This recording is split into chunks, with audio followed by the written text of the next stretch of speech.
warahmatullahi wabarakatuh. Saya Astiti Yuniarti, calon guru penggerak Angkatan 8 Kota Payakumbuh.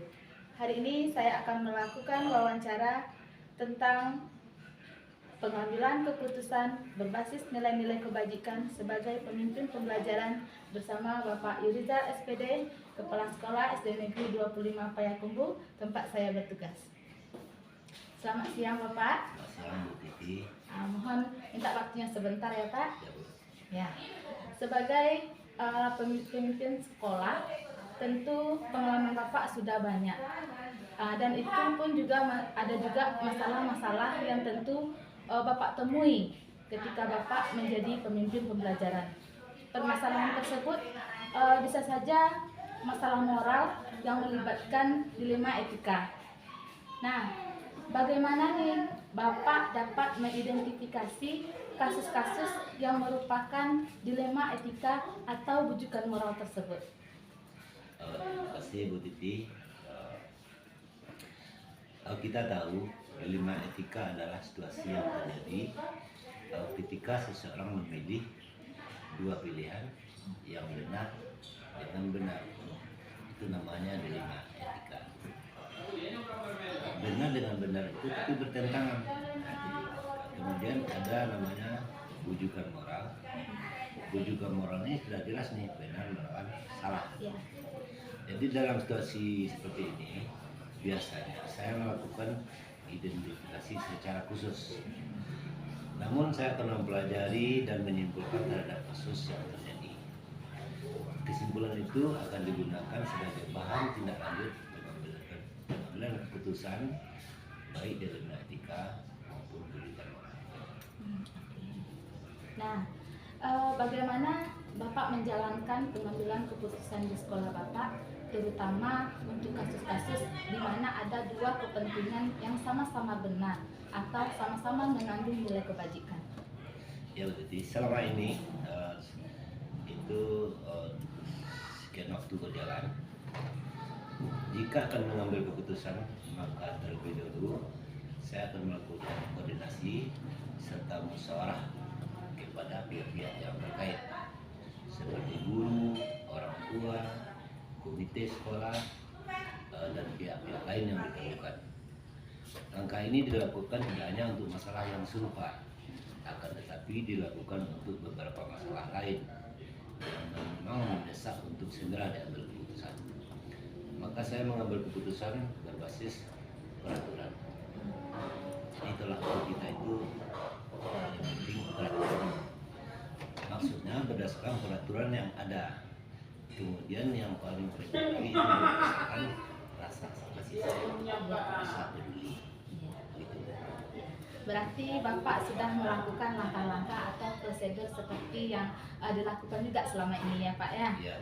Nah, kalau sudah seperti itu, hal-hal apa saja yang selama ini Bapak anggap efektif dalam pengambilan keputusan pada kasus-kasus dilema etika tersebut? Biasanya begitu. Dalam mengambil keputusan itu, kalau kita melakukannya sendiri, itu biasanya terjadi ya. Jadi hal yang selama ini yang paling efektif dirasakan itu adalah adanya tim itu dari bersama. Kemudian pengambilan keputusan itu harus melibatkan semua pihak yang berkepentingan melalui musyawarah, baik itu musyawarah lingkup kecil antara kita ataupun dalam pembahasan dari orang yang berkepentingan. Nah, tadi Bapak kan sudah katanya pengambilan keputusan ini berarti kita melibatkan semua stakeholder ya Pak ya. Nah, kalau sudah seperti itu, ada enggak nih Pak tantangan yang dirasakan atau tantangan-tantangan dalam pengambilan keputusan pada saat kasus-kasus tersebut Pak? Ya, biasanya begitu tantangan itu, setiap keputusan itu tentu tidak bisa memuaskan semua pihak. Ya. Tapi selama kita yakin itu benar dan untuk kebaikan, tantangan-tantangan kecil itu sebisa mungkin kita minimalisir. Tetapi setiap itu tentu ada tantangan. Pastilah tidak ada sesuatu yang mulus itu.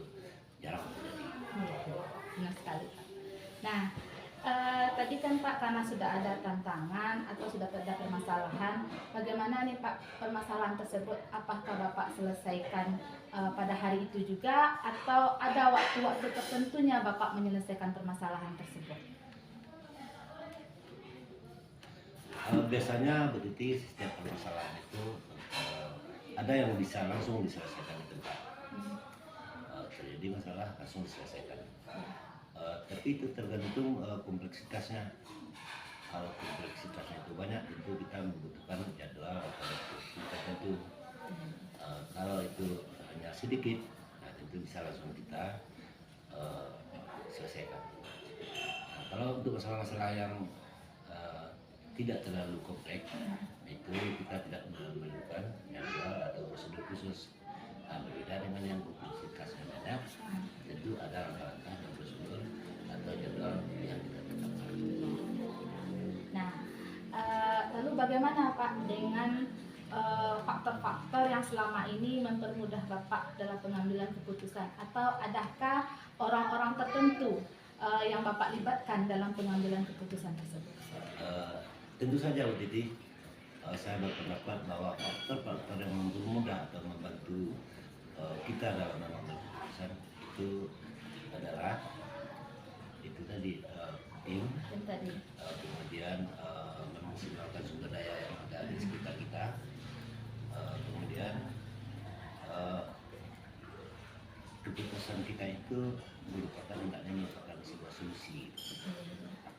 Kemudian lagi faktor yang juga mempengaruhi itu bagaimana komunikasi kita dengan pihak-pihak yang terkait atau yang berkaitan. Nah, dari semua hal yang telah disampaikan tadi ya Pak, ada nggak nih Pak pembelajarannya yang dapat diambil dari permasalahan-permasalahan dilema etika yang selama ini Bapak temukan selama menjadi pemimpin di sekolah? Ya, jadi tentu banyak sekali pembelajaran yang kita ambil dalam mengambil sebuah keputusan, baik itu sebelum mengambil keputusan atau sedang mengambil keputusan ataupun pasca mengambil keputusan atau setelah mengambil keputusan. Yang pertama itu kita harus bersabar,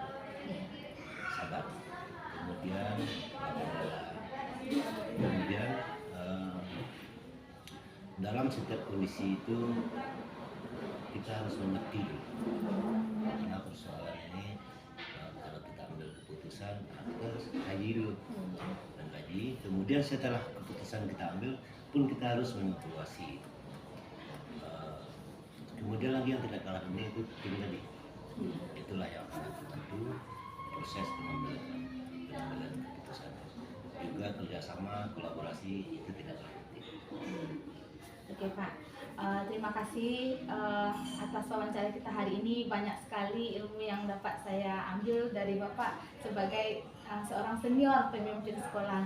Mungkin hanya itu wawancara kita hari ini. Saya sudahi dengan Assalamualaikum warahmatullahi wabarakatuh.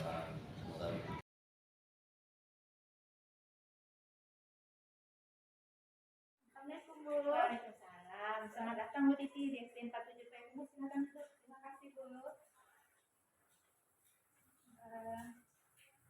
Ini Bu, boleh minta waktu Ibu sebentar? Boleh. Kenapa sih Ibu Titi yang saya bantu? Ya Bu, saya kan CDP Angkatan 8.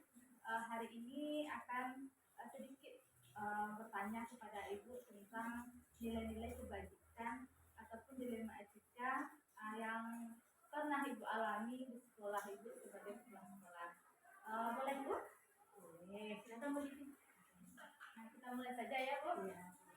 Pertanyaan pertama, selama ini bagaimana Ibu dapat mengidentifikasi kasus-kasus yang merupakan dilema etika atau rujukan moral yang terjadi di sekolah itu? Begini Bu Titi, dalam mengidentifikasi kasus yang terlibat dengan dilema etika atau rujukan moral, tentu Ibu Titi di sekolah sering mencari tahu terlebih dahulu, mengumpulkan data-data terlebih dahulu dari permasalahan yang kita temukan ini. Kemudian dari data yang kita temukan, melihat konsepnya data yang ada ini dari wali murid, ada yang dari sendiri. Data yang kita temukan tersebut itu akan melihat dulu, mengkaji dulu masalah ini masalah apa. Kemudian mencari apa penyebab dari permasalahan yang timbul. Kemudian siapa saja yang terlibat dalam permasalahan ini. Kemudian baru mencari cara bagaimana kita menyelesaikan itu. Oke, sudah terlihat jelas ya Bu ya. Nah, kalau sudah terjadi permasalahan seperti ini Bu, bagaimana Ibu mengambil keputusan sebagai kepala sekolah apabila kasus-kasus yang Ibu temukan ini memiliki dua kepentingan yang sama-sama benar atau sama-sama mengandung dua kepentingan? Kan memang itulah yang susah kita gitu ya, menyelesaikan permasalahan yang berkaitan kepada sebuah dilema antara yang satu ini bilang benar, yang ini juga boleh katakan tingkatannya juga benar. Jadi dalam menyelesaikan masalah yang seperti ini itu kita harus sangat berhati-hati. Nah, bagaimana caranya? Caranya yang memang pernah kita laksanakan yaitu perlu memastikan betul dulu apa dulu permasalahannya. Nah, dalam masalah ini kita tuh mencari akar permasalahan itu datangnya dari mana. Nah, ini sering kita temukan ya dari yang terjadi, kita akan dapatkan data yang benar itu dari wali kelas atau dari guru yang memang terlibat langsung dalam permasalahan yang ada. Dengan demikian kita akan mendapatkan data yang akurat. Nah, dari data yang akurat kita dapatkan, tentu dari situ kita bisa menggali apa penyebab dari permasalahan yang ada. Nah, kemudian barulah kita rumuskan bersama, kita gali semua yang perlu kita ketahui dalam penyelesaian. Nah, tadi kan sudah ada cara-cara pengambilan keputusannya ya Bu ya. Nah, di sini hal apa saja yang selama ini lebih efektif menurut Ibu dalam pengambilan keputusan pada kasus-kasus dilema etika tersebut? Kalau dalam penyelesaian permasalahan ini Bu Titi, itu rasanya yang paling efektif itu adalah komunikasi. Adanya jaringan komunikasi yang baik dengan orang yang bermasalah itu akan dengan sendirinya akan timbul permasalahan yang dihadapinya, dan kita bisa mengiring dari permasalahan yang ada itu bagaimana solusi dari permasalahan yang dihadapinya. Dan kadang-kadang itu dari cara kita berkomunikasi yang baik dan terbangun di antara yang punya masalah, itu kadang-kadang solusinya dia menyadari sendiri kesalahannya. Dengan adanya kesadaran dari dirinya dalam permasalahan yang dihadapinya, terbuka juga lah jalan bagaimana penyelesaian masalah. Nah, tadi kan sudah ada juga pengambilan keputusan yang sudah dilakukan dengan tadi kita lihat bahwa melihat dulu kondisinya. Ya. Nah, kalau saat mengambil keputusan ini, apakah ada tantangannya, Bu? Atau tantangan yang dalam pengambilan keputusan kasus-kasus dilema etika ini? Kalau tantangan setiap kali apa yang kita kerjakan itu pasti ada tantangan. Tapi dengan adanya tantangan, kita juga akan berpikir menggali potensi, menggalikan cara segala macam untuk menemukan solusi. Dan apabila kita menemukan, itu sebuah hal yang sangat menyenangkan.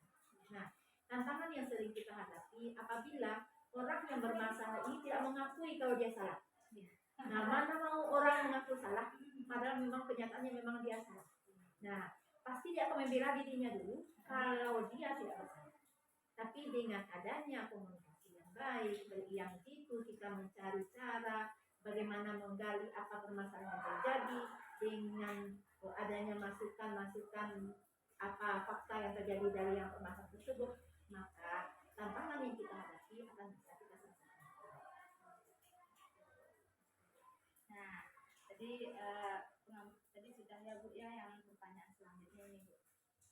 Apakah sebuah kata-kala atau jadwal tertentu dalam sebuah penyelesaian kasus dilema etika, atau Ibu langsung memutuskannya di tempat saat itu, atau Ibu memiliki jadwalnya? Begini Bu Titi, itu melihat kondisi, situasi dan permasalahan yang ada. Ada kalanya dalam penyelesaian masalah itu kita harus menyelesaikan masalah itu pada saat kejadian masalah. Sebab bisa saja nanti kalau tidak diselesaikan akan menimbulkan permasalahan yang baru. Nah, ini kan nanti kalau orang ini sudah bersalah kan dia mencari cara untuk melindungi dirinya, sehingga timbullah masalah-masalah yang baru. Nah, untuk supaya cepat diselesaikan masalah, ada kalanya penyelesaian masalah itu langsung kita laksanakan pada saat terjadi. Tapi ada kalanya kalau masalah ini tidak begitu berat, tidak merasakan berbahaya, mungkin kita tidak perlu pusing betul untuk menyelesaikannya. Timbul masalah kadang-kadang dia kan langsung sadar. Jadi melihat rentang waktu dulu, apakah masalah ini harus kita selesaikan atau sudah salah sendiri dengan kejadian yang dia alami. Berarti melihat kasusnya ya Bu ya.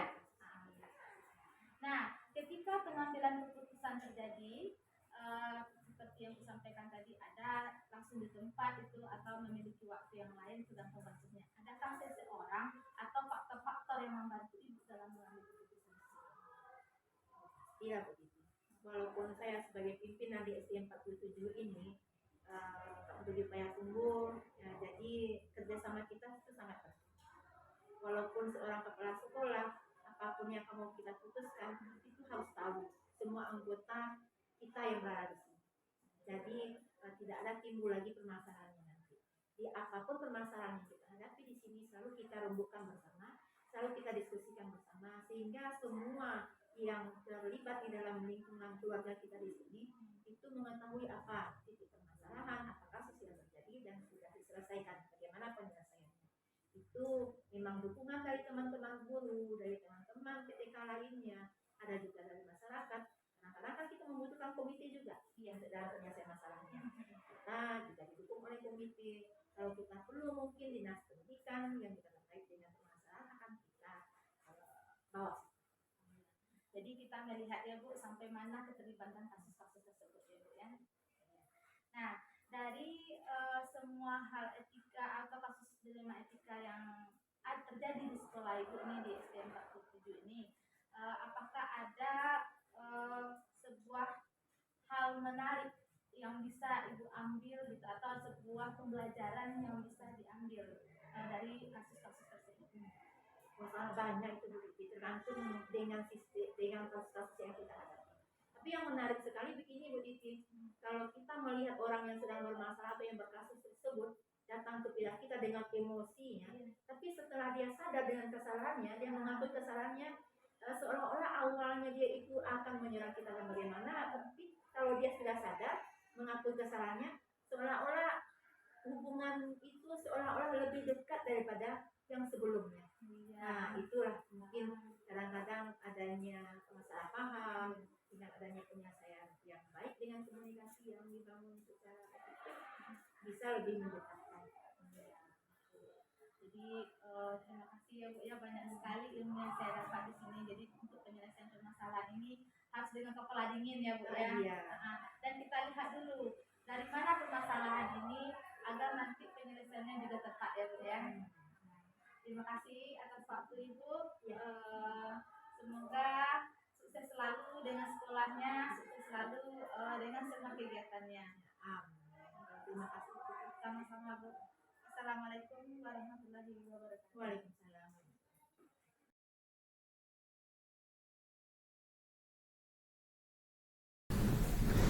Assalamualaikum warahmatullahi wabarakatuh. Setelah melakukan wawancara terhadap 2 orang kepala sekolah, yaitu kepala sekolah saya sendiri Bapak Yurizal SPD di SD Negeri 25 Payakumbuh dan kepala sekolah SD Negeri 47 Payakumbuh Ibu Zuhanel Has SPD, ada beberapa refleksi yang akan saya sampaikan.